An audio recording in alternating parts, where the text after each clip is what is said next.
दोस्तों ये जो वीडियो आप देख रहे हो ये इस्लामाबाद एयरपोर्ट से वीडियो बनाई गई है, वायरल हुई है वीडियो। इसके अंदर आप देख सकते हैं जनाब वजीर दाखिला मोहसिन नकवी साहब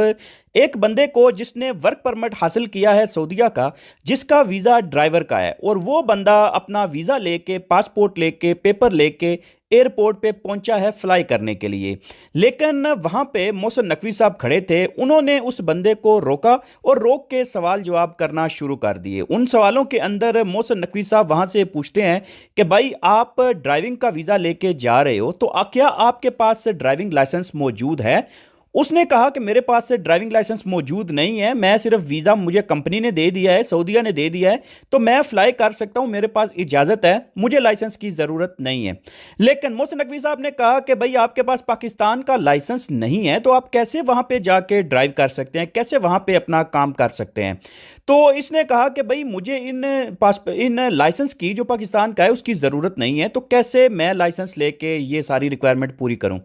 तो यहां पे जनाब कानून ये बनता है, जो लोग ऑलरेडी सऊदी के अंदर यूएई के अंदर काम करते हैं, आप लोगों को पता होगा कि जो बंदा भी अपना वीज़ा लेता है या वीज़ा निकालता है कंपनी से, उन लोगों को पाकिस्तानी ड्राइविंग लाइसेंस की कोई ज़रूरत नहीं पड़ती है। ज़रूरत इसलिए नहीं पड़ती है क्योंकि अगर आप कोई भी वीज़ा लेते हैं, ड्राइविंग का वीज़ा फॉर एग्जांपल लेते हैं, तो आप जब यूएई के अंदर या सऊदी के अंदर जाते हैं, तो वहाँ पे जाके आपका जब आईडी बन जाती है, आपका इकामा बन जाता है, फिर उसके बाद आप वहाँ पे फाइल ओपन करवाते हैं किसी भी इंस्टीट्यूट के अंदर, ड्राइविंग इंस्टीट्यूट के अंदर। जब आपकी फ़ाइल ओपन हो जाती है तो आपको बाकायदा तौर पर क्लासें दी जाती हैं, लेसन दिए जाते हैं। जब आपके लेसन हो जाते हैं, आपका फाइनल टेस्ट होता है थ्योरी टेस्ट के बाद। तो जैसे ही आपका थ्योरी टेस्ट होता है, फाइनल टेस्ट होता है, तो आपको लाइसेंस ऑटोमेटिकली इशू कर देते हैं। तो यहां पे एक बात की समझ नहीं आती है कि ये जो पाकिस्तानी लाइसेंस पूछा जा रहा है, ये किस बंदे की रिक्वायरमेंट है कि पाकिस्तानी लाइसेंस होगा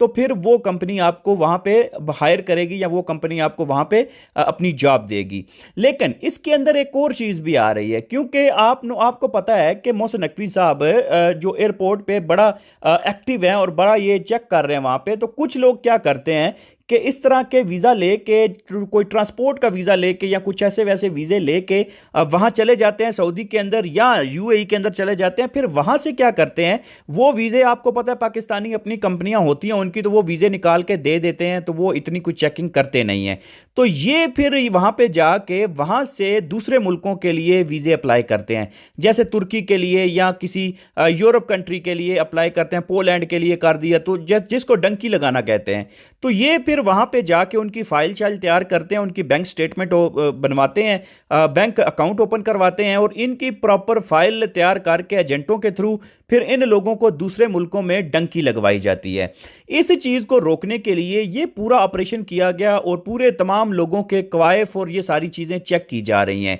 अभी कुछ लोग कहते हैं कि भाई जिस कंपनी ने वीजा दिया है उनको ड्राइविंग लाइसेंस की जरूरत नहीं है। बिल्कुल ठीक है आपकी बात, उनको लाइसेंस की जरूरत नहीं है, ये वहां पे जाके भी बना सकते हैं। लेकिन अभी हमें कैसे पता, या ये पाकिस्तानी गवर्नमेंट को, अदारों को कैसे पता कि ये बंदा वहां पे जाके बाकायदा उस कंपनी के अंदर ही काम करेगा, ये वहां से डंकी नहीं लगाएगा? किसी को कोई पता नहीं है। लेकिन ये चीज़ें जब होती हुई नज़र आ रही हैं तो ये काफ़ी ज़्यादा तशवीशनाक सूरत हाल पैदा हो रही है, और इस चीज़ के ऊपर बहुत सारी जो वीडियोज़ हैं वो भी आ रही हैं कि लोगों को ऑफलोड किया जा रहा है, लोगों को जहाज़ में नहीं बैठने दिया जा रहा, और फिर वहाँ पे जितने भी लोग हैं लाइन में लगे हुए हैं उनको समझाया जा रहा है और उनको बताया जा रहा है कि क्या तरीका है, क्या प्रोसेस है, उसके मुताबिक सारी चीज़ें आगे होंगी। तो आप क्या समझते हैं कि ये जो एयरपोर्ट पर ये सारी चीज़ें हो रही हैं, ये दुरुस्त हैं, रोकना चाहिए लोगों को, नहीं रोकना चाहिए, या इनको सिंपली इजाज़त दे देनी चाहिए? ये आने वाले वक्त के अंदर मज़ीद डिटेल्स जो हैं वो ओपन होंगी और पता चलेगा।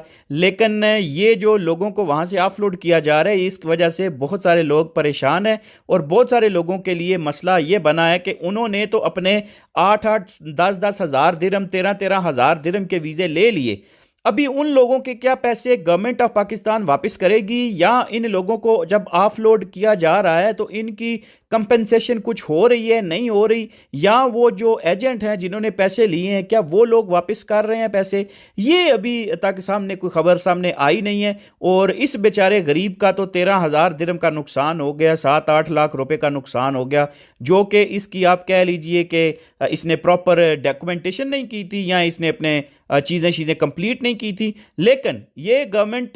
के इस प्लान के साथ आप एग्री करते हैं, डिसएग्री करते हैं, अपनी राय का इजहार कमेंट बॉक्स में ज़रूर करें।